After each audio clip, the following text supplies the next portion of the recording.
કરજણમાં જો તમે બીમાર પડ્યા તો 2-3 વ્યક્તિને સાથે રાખજો, નહીં તો હોસ્પિટલ સુધી પણ નહીં જઈ શકો। વાત છે અહીંની ઇન્દિરા વસાહતની। જુઓ આ દ્રશ્યો। અહીં એક દર્દી બીમાર પડ્યો તો તેને સારવાર માટે હોસ્પિટલ સુધી કઈ રીતે લઈ જવાયો? અહીંની વસાહતના રસ્તા વરસાદી પાણીમાં પાણી થઈ જાય છે। પરિણામે કોઈ બીમાર પડે તો એમ્બ્યુલન્સ અંદર સુધી નથી આવી શકતી અને દર્દીને ઉંચકીને એમ્બ્યુલન્સ સુધી લઈ જવા પડે છે। અમે રોડ નથી, કાદું છે ને પાણી 24 કલાક ભરાયેલું રહે ને લાઈટો હોય ખાલી 2-4 દિવસ હળાઈ ગઈ ને ઓલવાઈ ગઈ છે। અંધારે રહીએ છે। અમારા છોકરોને સ્કૂલે આવવા જવાની બહુ તકલીફ પડે।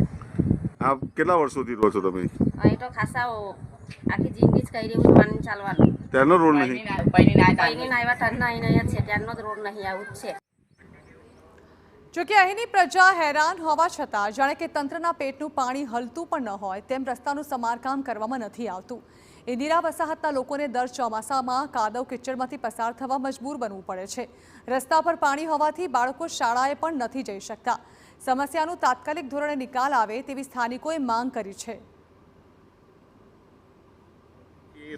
રોડ રસ્તાની ખૂબ જ ખામી છે। રોડ રસ્તા અહીંયા બન્યા નથી। આ વિસ્તારમાં ઘણા લોકો રહે છે।